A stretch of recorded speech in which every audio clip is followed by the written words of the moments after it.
Thank you so much, Naz, for calling me here. And again, apology. Covid की बात हो रही थी।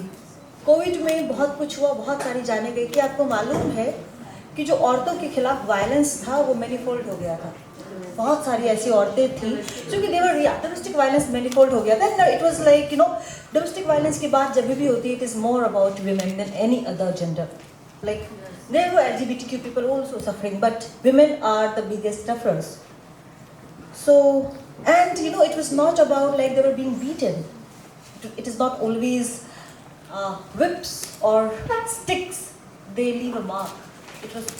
There were also words which were leaving marks. तो एक कविता, वह चाबुक नहीं था जिसके निशान मेरी आत्मा पर छूटे थे। चाबुक या नश्तर तब कम चोट देते हैं जब वे अपने भौतिक रूप में होते हैं। उनकी मार सबसे अधिक घातक तब होती है जब वे शब्द रूप में ढलते हैं। पुरानी औरतें कहती थीं, कड़वे बोलों से गिर जाता था गर्भ, कोसने से सूख जाता था लहलहाता पेड़। पिछले दिनों पता चला आत्महत्या करने वाली गृहिणियों के मरने की सबसे बड़ी वजह शब्द थे। वे शब्द जो चाबुक और नश्तर पर रोज उनकी आत्मा के देह को नष्ट कर रहे थे। I've been a single parent most of my life. And my child was only 3 years old when I left my husband. Like, I moved away from my marriage, not left my husband per se. I moved away from my marriage and I was struggling alone. That point in time, I read the news. I came across a news that a mother of like 1 year old had died in her sleep. And the child was like sleeping next to her. I wrote the poem in 2018. अकेली माँ को मरने की इजाज़त नहीं। आधी रात के बाद भी नींद आँखों के दूर, बहुत दूर है। बुखार में तपता हुआ बदन दर्द से अकड़ते हुए पुकारना चाहता है कई कई नाम। रात इतनी सूनी है कि मन का स्वर भी कुंद हो जाता है। ऐसे ही सूने पलों में सबसे करीब लगती है मोबाइल फ़ोन की चमकती स्क्रीन।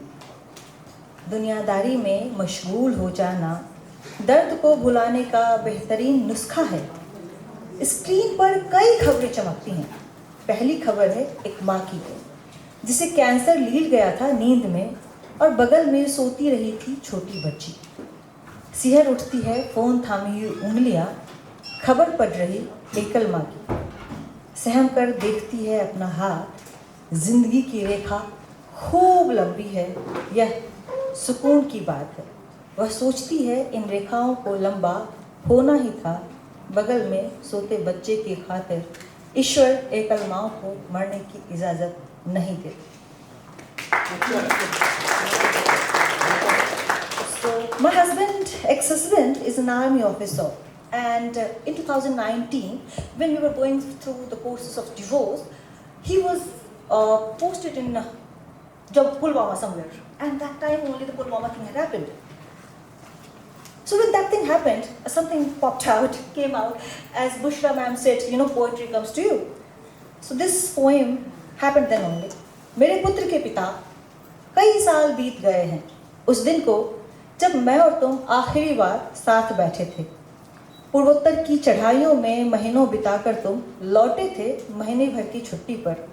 मैंने सूटकेस खोलकर सबसे पहले निकाला था तुम्हारा ऑलिव ग्रीन यूनिफॉर्म। तमाम विरोधाभासों के बावजूद उस यूनिफॉर्म में भले लगते थे तुम मुझे। कभी तुम्हारा कॉलर ठीक करते हुए, कभी क्रीज बिठाते हुए मेरा प्यार उमड़ आता था। हरे रंग से नहाए उस कैमोफ्लेज पर हम दोनों के बीच का सारा प्यार मैं उड़ेल देती थी तुम्हारी पोशाक पर। मोड़ने से पहले चूम लेती थी कंधे के स्ट्रैप, तुम्हारी जैतूनी बेल्ट और तुम्हारी टोपी कि मेरी अनुपस्थिति में मेरा नेह तुम्हारे इर्द गिर्द घूमता रहे। अब यह बात पुरानी हुई। अब हम बात नहीं करते हैं, अदालती सम्मन भेजा करते हैं, एक दूसरे को परेशान करने की तमाम कोशिशें किया करते हैं, तारीखों पर तारीख की दुहाई देकर एक दूसरे पर जीत की खुशियां मनाया करते हैं। पर वह कल से पहले तक की बात थी। तुम मेरे पति थे कभी, मेरे पुत्र के पिता सदैव रहोगे। उससे पहले सैनिक हो, वही सैनिक जिसकी जैतूनी पोशाक मुझे सबसे अधिक इंद्रधनुषी लगती थी। मेरे प्रिय सैनिक, हम समानांतर चल रहे दो लोग हैं जिन्हें अब कभी नहीं मिलना है, किंतु मेरा नेह, मेरी संवेदनाएं इस विपद काल में अचानक ही तुम्हारे साथ हो गई हैं।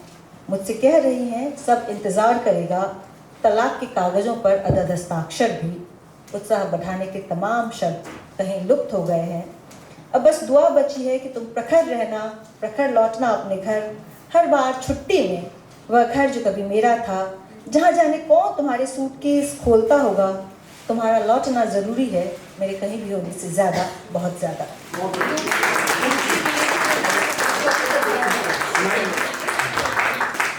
गया एक पॉइंट।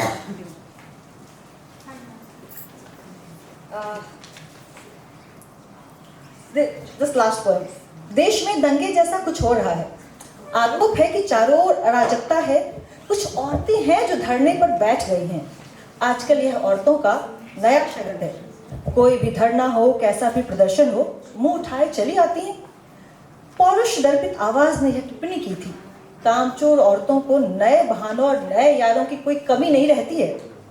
अच्छी औरत बनने के बोध से दबी हुई स्त्री आवाज ने सहमति जताई थी। मराठवाड़ा के बीड में हजारों औरतें बच्चेदानी निकलवा चुकी हैं कि महीने के उन दिनों में उनके काम का नागा ना हो कि उनकी तनख्वाह पूरी पूरी उनके हाथ आए। वे जानती हैं बच्चेदानी का जबरन निकलवा दिया जाना मौत की ओर एक कदम बढ़ाना है। इन तमाम खबरों को पढ़ते हुए मैं गिन रही थी वे तमाम मौके जब स्त्रियों के रक्त से सींची हुई सभ्यताएं बर्बाद हो रही थी। स्त्रियों के ही साथ इस निष्कर्ष पर पहुंचना हजारों सालों के दुख का, इतिहास का दुख संभालना है और खंगालना है कि त्रासदियां अमूमन औरतों के ही साथ हुई और आरोप भी औरतों के ही सिर बढ़ा गया। शुक्रिया।